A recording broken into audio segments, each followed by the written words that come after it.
It's the Fantasy Football Hustle. Here are your hosts, Brian Drake and Dwayne McFarland.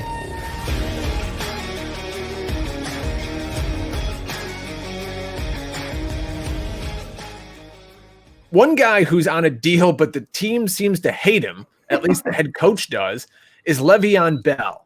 Coming off the board at RB18, this is a guy, one of a few we're going to talk about, who used to be the RB1. He was the first pick in fantasy for a few years.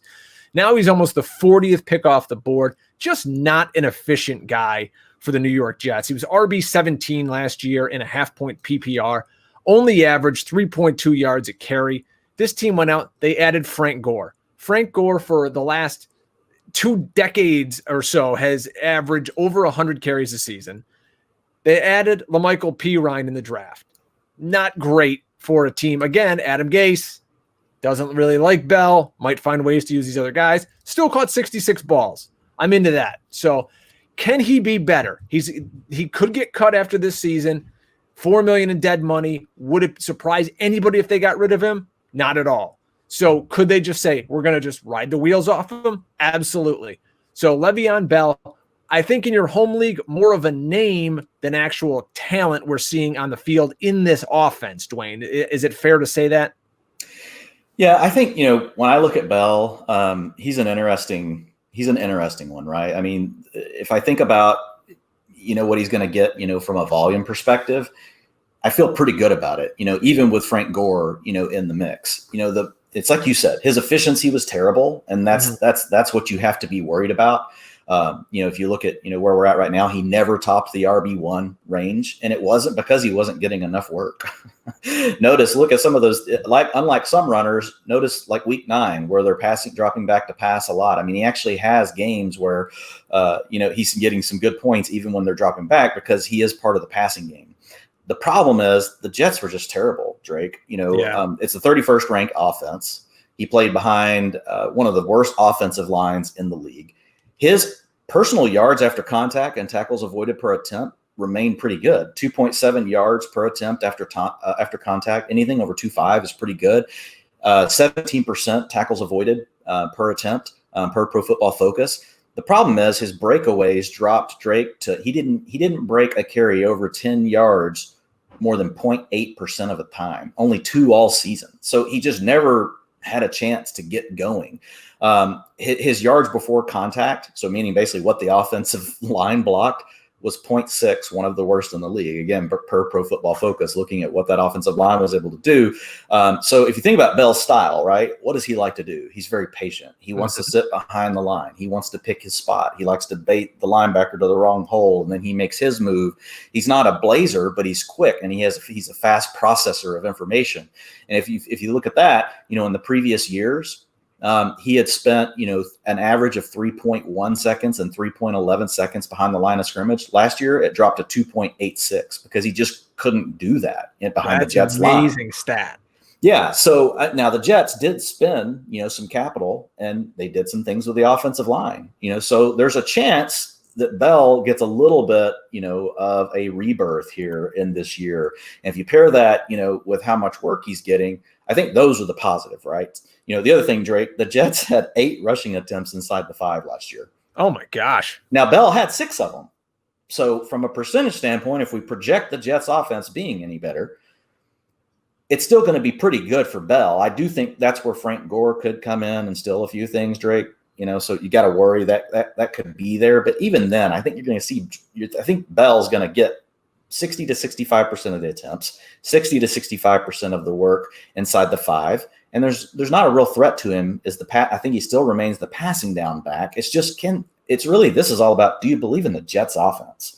Can the Jets offense get any better? Yeah, no, it's a great point. I think it's a well-placed answer, right? So think about this. The Steelers averaged with Bell 17 rushing attempts inside the 5. Every year Bell was seeing that. Every year the team was seeing that. Last year the Jets didn't even have half that, right? So that's the problem. And like you said, Adam Gase doesn't really like him. I'm not going to spend a ton of time on these next couple slides because folks basically, they know with Bell. There were a couple games here where they used a few different guys where he and I think Gase were butting heads, and then he missed a game week 14. Play. It was just the whole. But overall, yeah, snaps are fine. I don't expect that to be an issue, right? This is where he could lose a little bit. He was up over the threshold for RB1 in attempts 1, 2, 3, 4, 5, 6 times, right? And he was at least RB2 level every other week. Again, utilization is key. His efficiency was bad, but his utilization was really good.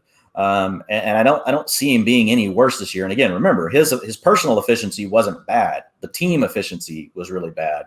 From a routes ran per drop back, they replaced him a little bit, like we talked about in those weeks, giving him a little bit of a breather. But, if you look at these percentages, it dropped down to even at the 50% range. That's still pretty solid, and if you look at his average target streak, this is the first guy we've seen today where he's typically up here in this RB2, RB1 range almost every single week. He's hitting that 4 or 5 threshold. And early in the season, they were feeding this guy 10, 9, 8. And he did wear down as the season went on. And when you're the guy in the crosshairs all the time and you've got some mileage on the tires, I think he ran out of gas down the stretch last year.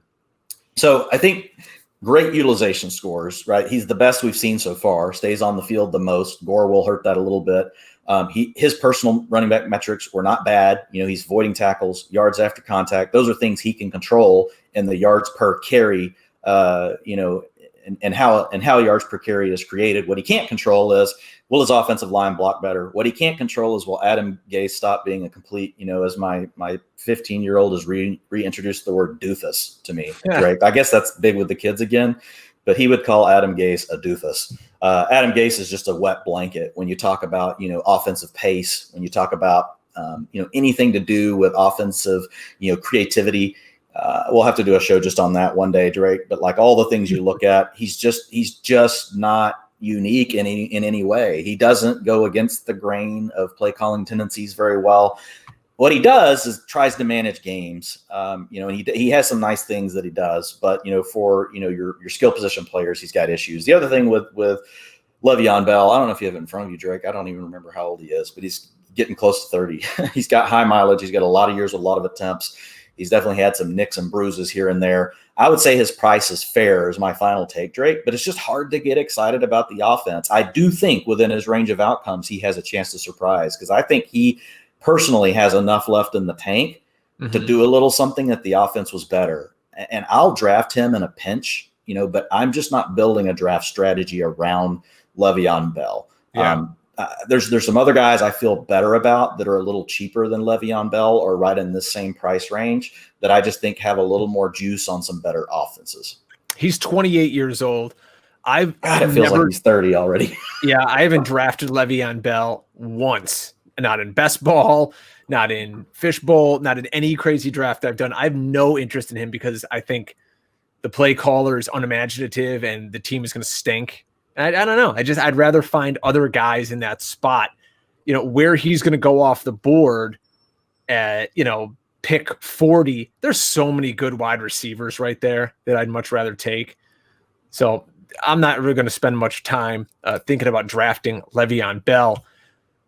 Yeah, I will say it's hard to find a guy, though, that's probably locked in for 65% of the rushing work and about 70% of the passing work as a back, this late. And that's the positive you're taking, but you need the team to improve. Yeah, for sure.